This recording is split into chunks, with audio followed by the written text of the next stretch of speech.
l'amoureux d'Allah subhanahu wa ta'ala, ce qui est notre définition de muwahhid, et il cherche alliance auprès de son bien-aimé. Alors je vais le laisser me défendre. Aussi, il ne faut pas exciter ces choses-là. Il faut voir. Des gens aujourd'hui, dès que sa femme tombe enceinte, le 3e jour, sur Facebook, puis après ça, la photo du fœtus, puis la photo du fœtus 3e semaine, la photo du fœtus 4e semaine, la photo du fœtus, puis on attend, et puis déjà, aidez-moi, mes amis, sur Facebook.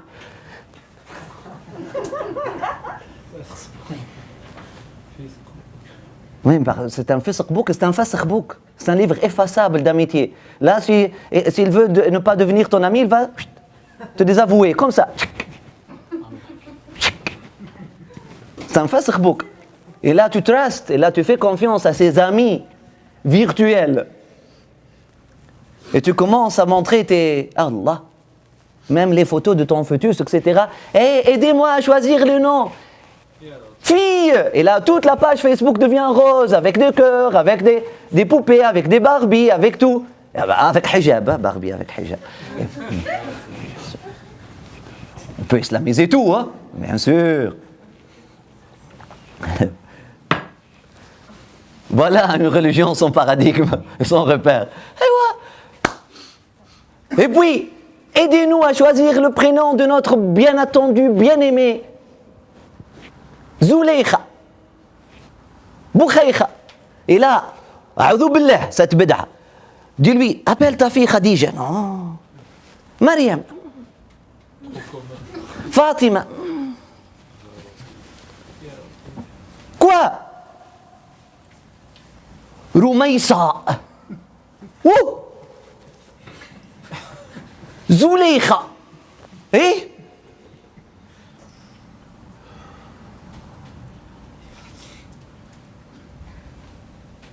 Choubaïkha. Oui, Méchine.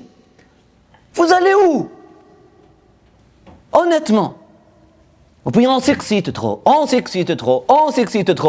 On appelle Baby Shower 1, Baby Shower épisode 2, Baby Shower épisode 3. L'enfant mesquine, il a à peine 3 mois dans le ventre de sa maman, il a eu... Tout le monde en parle. Où? Tout le monde en parle. Pas de secret. Mesquine. Tout il veut se cacher. C'est pas pour rien. Où il se cache? C'est pas pour rien. Peu à peu, progressivement. Allah aurait pu faire éclater en 1 heure. Où il se cache? Il est timide. Il pleure lorsqu'il sort. Il ne veut pas venir à vous. Pensez qu'il s'ennuie de vous, trop. Wallah, il ne veut pas. Respectez ce fœtus, yarhamkumullah. Respectez cet être et respectez sa vie privée. Après naissance. Et Allah, bismillah, tout le monde en parle, tout le monde choisit le prénom, tout le monde...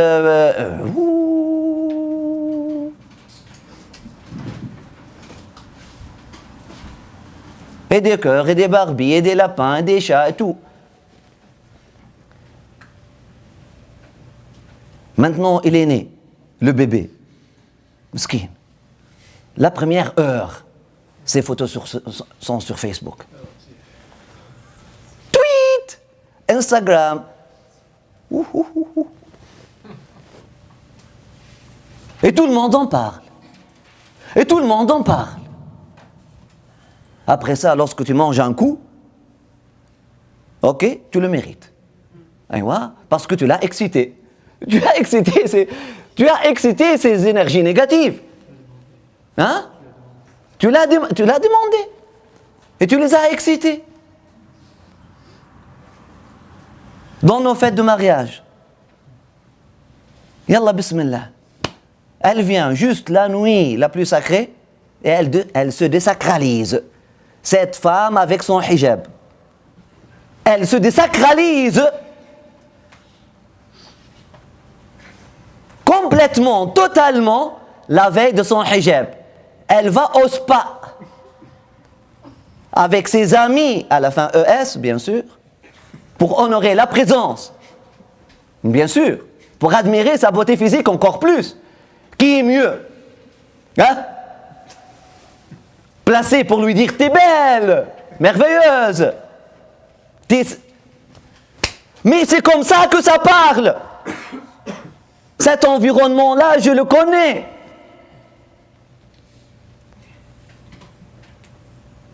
Mon épouse est allée une fois à un mariage hijabé. Et puis elle est venue la nuit, elle vomissait, elle pleurait, elle était choquée, fièvre, etc. Elle ne pouvait même pas parler. Traumatisée, elle était traumatisée de qu'est-ce qu'elle a vu. Elle dit, toutes ces femmes qui venaient avec leur hijab, khalas, elles se sont déguisées en prostituées en un instant. Vous le connaissez, mes sœurs. Et après ça, vous... Ah, pourquoi j'ai un problème avec mon mari? Mais pourquoi tu fais ça? Ah, wallah, il n'y a pas de awra entre femmes. Qui t'a dit ça? Qui est ce awar? Qui est ce borgne? Qui est ce dajjal? Qui t'a dit que tu peux découvrir ton corps devant une autre femme? Qui est ce mahboul hada?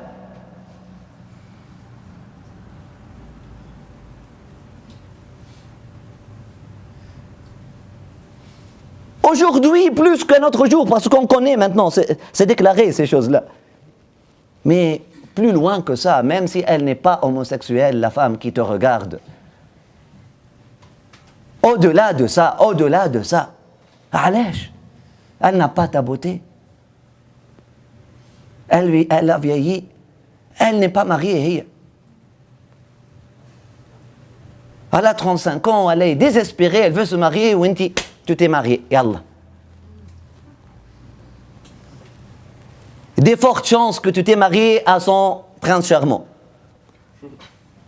Et tu l'invites, parce que tu veux être nice. Et tu t'excites devant elle, et tu excites. Je dis, tawada'u. C'est pour ça qu'on bouche leurs yeux et leur bouche avec la nourriture. Khalas, c'est ça le mariage islamique. Manger ou ba'd'ali. Manger, voilà, khalas. Mais on ne devient pas des stars cette nuit-là devant tout le monde. Puis on pose, puis maintenant même on s'embrasse devant le monde. Puis il agit en chevalier devant le monde. Ou avec sa barbe, ou avec son hijab, mais bien sûr, mais voilà. Ishbi. Et pourquoi pas ce hijab? Le hijab, ce jour-là, devient juste un déguisement. Je ne sais pas comment ils le font. Ça devient comme un déguisement, un peu une sorte Halloween, puis les six, comme ça, noir. C'est un monstre. A'udhu billah. Elle se déguise en monstre. Ou elle se déguise en criquet. Et après ça, vous dites, on s'excite trop, on parle de nous-mêmes, et tout le monde, après ça, il n'y a pas de cérémonie. Avant, c'était pour une raison, les tambours. Ouf, ouf, ouf. Ça fait calmer ces énergies négatives et ça fait monter les énergies positives. C'est la science ancestrale. Un mariage, le prophète sallallahu alayhi wa sallam l'a dit. Bouchez les oreilles avec le tambour et bouchez les bouches et les yeux avec la nourriture. Salam alaikum wa rahmatullahi ta'ala wa barakatuh. Et laissez à César ce qui est à César. Et à Dieu ce qui est à Dieu. La mariée, dans une société organique, personne ne voit son visage, que son mari. On décore ses vêtements, voilà.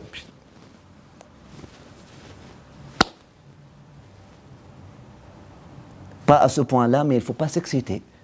C'est pour vous dire que la balance. Barraha. On n'attire pas les forces négatives après ça. Barraha.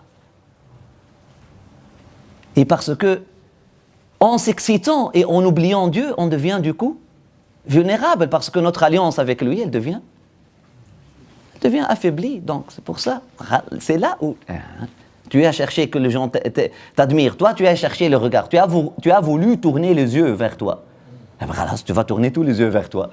Les yeux, si tu es chanceuse, tu vas trouver un œil qui t'aime. Et voilà, et 99 œils qui qui t'envie, et puis tu l'as faite. Tu as voulu tourner les yeux. L'intention, elle est déjà perverse. علاش؟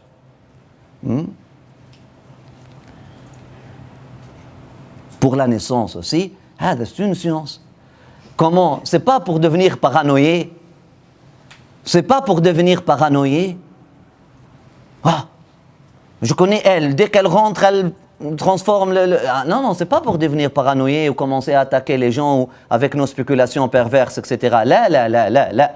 Mais pour travailler bien notre alliance avec Dieu, connaissant notre vulnérabilité. Je ne mets pas ma relation avec mon bien-aimé à risque. Je ne mets pas la santé de mon enfant à risque comme ça, en l'exposant à toute chose. Je le protège.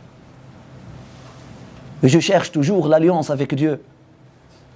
Je ne mets pas mon enfant au lit avant de lire Ayat al-Kursi pour lui. Je ne laisse pas mon enfant manger avant de dire Bismillah ar-Rahman ar-Rahim pour lui. Je ne lui donne pas le sein avant de dire Bismillah ar-Rahman ar-Rahim pour lui. Etc.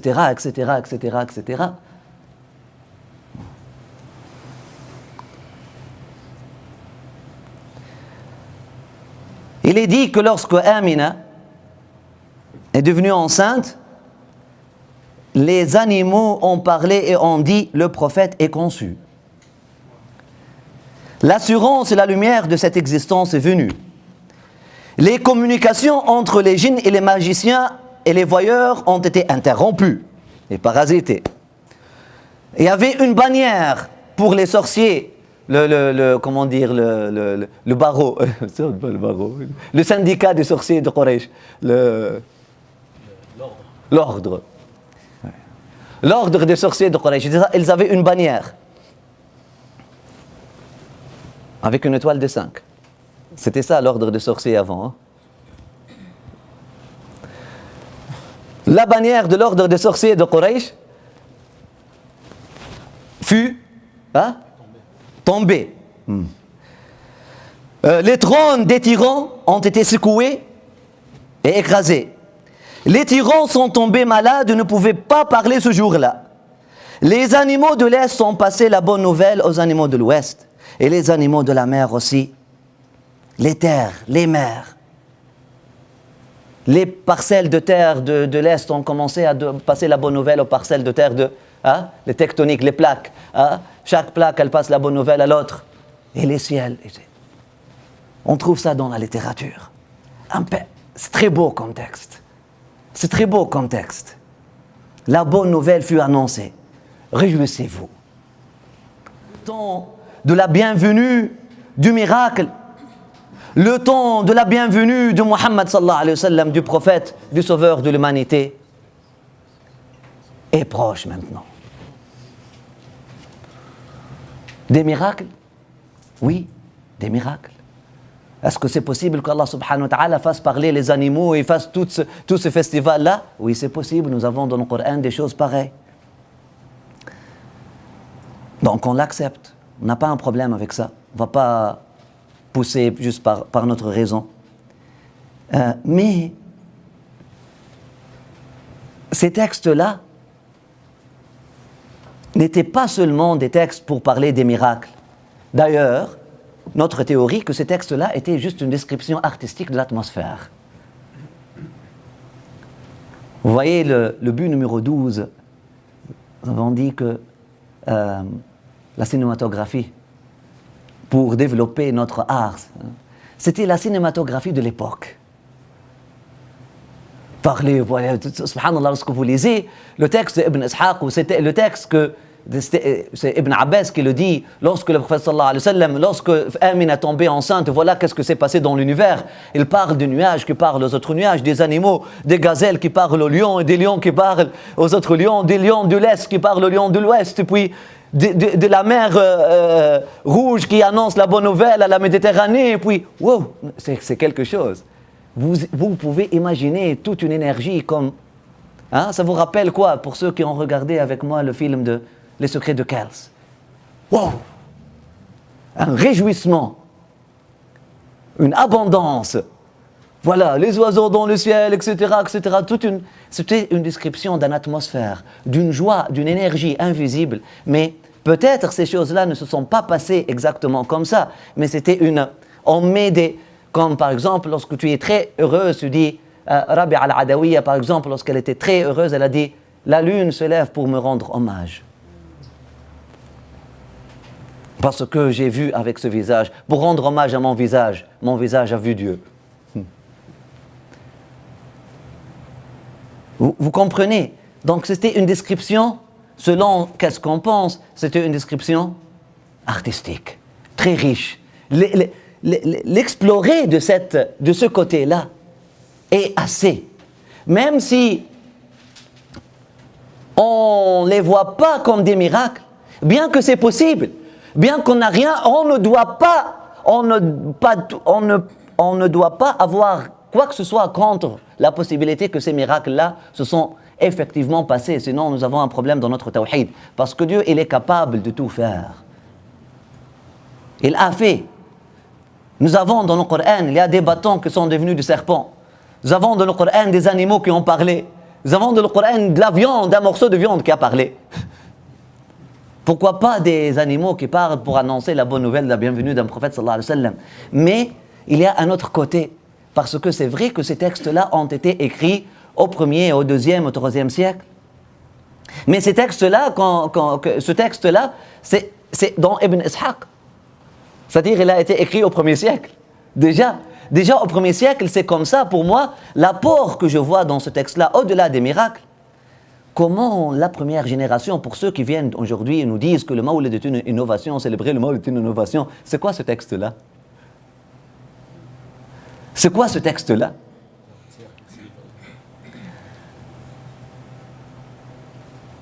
Les gens célébraient dans la littérature la venue du prophète sallallahu alayhi wa sallam de la façon la plus artistique. S'ils avaient la possibilité de faire un film, ils l'auraient fait un film comme ça, comme Le Secret de Kells, etc. Comme Le Printemps arrive, etc. Subhanallah. Toute une énergie positive qui éclate dans tout l'univers, et puis, ajib. Mais c'est ajib, je vous invite à le lire, surtout pour ceux qui comprennent l'arabe. Allahu Akbar. Vous lisez la traduction du Mawlid. Mais subhanallah, et c'est très symbolique en plus. C'est très symbolique en plus. Mais bien sûr, les trônes des tyrans vont être secoués. Et les tyrans vont être sourds-muets. Mais bien sûr, parce que la lumière est venue pour faire sortir les gens des ténèbres. C'est une description de l'énergie qui fut manifestée avec la grossesse de Amina. Mais bien sûr, il y a une richesse ici. La langue des Arabes, leur poésie, fut leur cinéma ou fut leur cinématographie. Cette littérature fut une source, même pour moi comme enfant, lorsque, à l'âge de 4 ans, de 5 ans, tout ce que j'ai entendu, c'est ces histoires-là.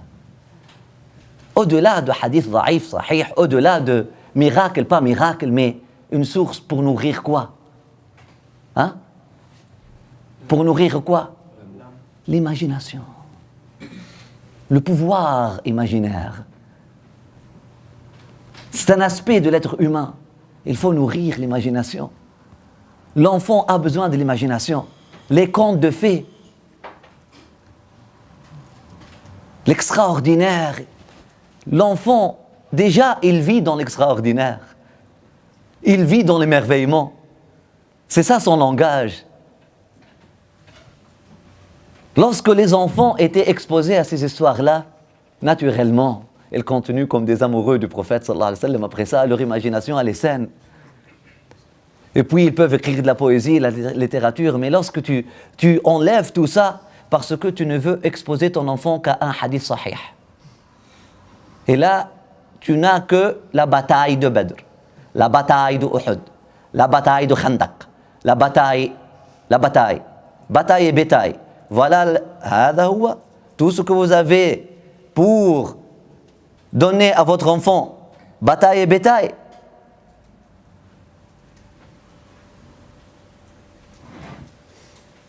Vous comprenez? Lorsqu'on devient trop paranoïé avec cette histoire de dhaïf, sahih, etc., de toute façon, dans un domaine où le dhaïf, sahih ne s'applique même pas, on perd nos repères, on perd toute cette richesse littéraire. C'est quoi la littérature? Et finalement, ils ont mis des mouvements, c'est comme dans le film, c'est comme dans le rêve d'ailleurs. Le bonheur, c'est un ma'na, c'est un sens. Mais pour exprimer le bonheur, pour gestualiser, gestualiser, personnifier le bonheur, etc. Tu vas dessiner des oiseaux, des nuages, tu donnes à un enfant, tu dis, dessine-moi le bonheur.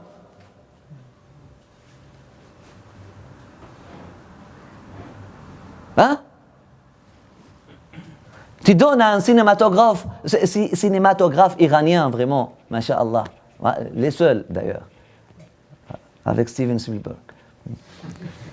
Puis, tu lui dis, décris-moi hakada, juste un sentiment. Avec ce sentiment, subhanallah, tu vas voir. Puis, tu sors avec bonheur. Mais tu as vu des oiseaux, des choses, puis des oiseaux qui se parlent, des oiseaux qui s'embrassent, le soleil et la lune qui viennent ensemble. Et puis, voyez, je vous invite à regarder le film Les secrets du Kals, vous allez comprendre. Dans la spiritualité, l'imaginaire est très très important parce que pour décrire les émotions, pour décrire des choses qu'on ne peut pas décrire. Donc on met des mots, on décrit on met des noms sur des sentiments. Sur des choses abstraites pour les rendre réelles, donc c'est ça. Donc c'est possible que ce texte-là était juste un texte littéraire. C'est pas pour dire que ces miracles-là se sont effectivement passés parce que ça parle pas de miracle en tant que tel. Ça parle d'une énergie, ça parle d'une bombe énergétique positive qui s'est éclatée dans le monde avec la grossesse de Amina. C'est très riche, c'est beau, c'est beau. Et là, comme un enfant, émerveillement. Oh. Là, on commence déjà à développer ce lien avec le nuage et le soleil. Et là, on commence qu'ils sont inclus, qu'ils font partie de notre environnement. Ce n'est pas pour les protéger de la pollution. Mais plus que ça, l'environnement est beaucoup plus riche que ça. Ça fait partie de mon environnement, le soleil. Donc, je commence à développer un sentiment avec le soleil. Et là, je regarde, le soleil est triste aujourd'hui. Parce que maman n'est pas là. La couleur du soleil n'est pas la même. Et là, lorsque maman rentre, subhanallah, le soleil est plus illuminé aujourd'hui. Et voilà un enfant saint, qui est le projet d'un saint. S'il n'est pas en contact avec ça, c'est du bon sens. Ces histoires-là, développement de l'imagination saine des enfants. Et c'est du très beau symbolisme. Inch'Allah. La prochaine fois, on va parler de ce symbolisme-là. Donc, on trouve dans le hadith, on trouve le prophète sallallahu alayhi wa sallam disant par rapport à lui-même, « Je suis la réponse à la prière de mon père Ibrahim et la réalisation de la bonne nouvelle, promesse annoncée par mon frère Isa, Jésus. Et lorsque ma mère a accueilli mon fœtus en son sein, elle a vu une grande lumière dans laquelle elle fut capable de voir les palais de Cham. » Dans un hadith sahih. Les palais de Cham, de Syrie. Dans une autre narration, il dit, alayhi salatu wassalam, ma mère, les deux narrations sont authentifiées.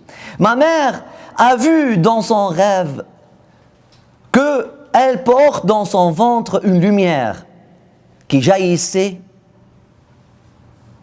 et a atteint les Orients et les Occidents. Elle fut capable de voir dans ces lumières-là. Imaginez le rêve de Amina. Imaginez subhanallah, une lumière qui sort, et puis dans cette lumière-là, tu vois des gazelles qui dansent, et des éléphants qui viennent se prosterner pour toi, elle dit, maman du prophète, sallallahu alayhi wa sallam, et puis des hindous qui viennent avec leur, et tout le monde, et puis tu vois, subhanallah, les gens qui vont rentrer en islam, tu vois tout. Qu'est-ce qu'elle a vu dans cette lumière-là? Qu'est-ce qu'elle a vu dans ce rêve-là? alayha salam Allah. Mais absolument, Allah subhanahu wa ta'ala prend soin de ses bien-aimés et il les gâte, même dans leur sommeil. C'est une réalité de l'existence humaine. Vous voulez la nier ou quoi? Vous voulez vivre comme des robots ou quoi? Mais c'est réel. Mais c'est réel, mais c'est haq. Mais Allah est haq, mais Allah est beau. Il embellit tout. Tu ne dors pas juste parce que tu es fatigué. Tu dors pour être bercé par la main invisible de celui qui t'a créé de rien, qui t'aime plus que tout le monde. Que dire si tu es la maman d'un prophète? Que dire si tu es la maman d'un soldat, d'un ministre de Mahdi alayhi salam? Que dire? Il y a des fortes chances. Et subhanallah, le mariage et la grossesse de Amina fût le mois de Rajab. Et subhanallah, nous sommes le mois de Rajab. Abdullah et Amina se sont mariés au début de Rajab et la conception du prophète sallallahu alayhi wa sallam fut un lundi, la veille du 27 Rajab, selon des narrations. Mais certainement, c'était le mois de Rajab.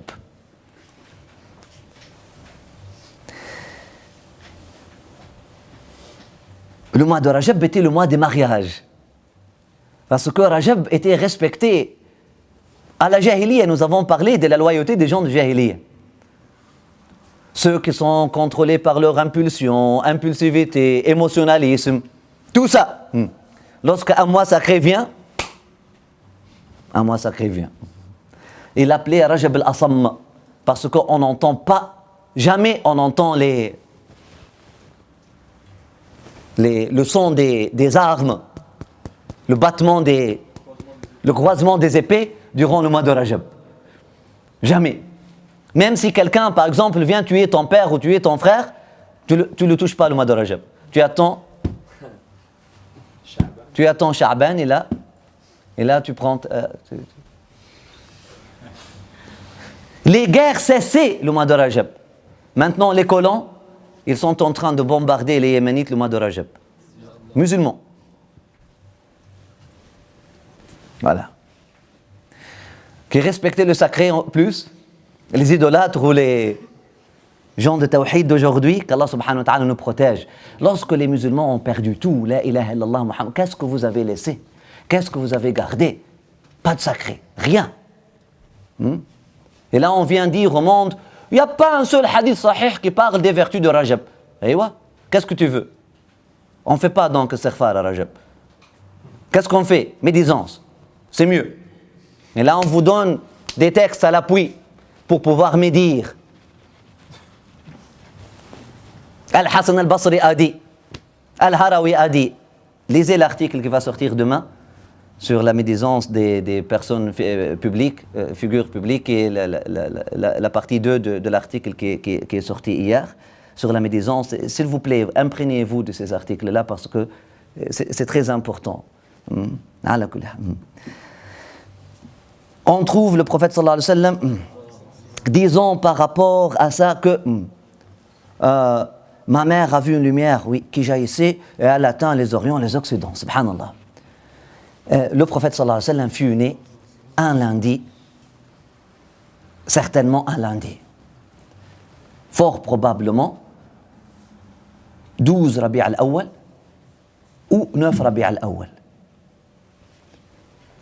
Selon les narrations moins connues, mais selon les narrations plus connues, il fut né 12 Rabi' al-Awwal. Juste avant le Fajr. L'année de l'éléphant. On a parlé de la scène de l'éléphant. 55 jours après l'invasion des Abyssiniens et la victoire et secours et assistance donnée par Dieu à sa maison sacrée et ses voisins. Subhanallah, la naissance d'un prophète, nous l'avons dit toujours, n'est pas n'importe quelle naissance. Et ce phénomène-là est un phénomène qui a honoré l'existence et qu'il faut honorer.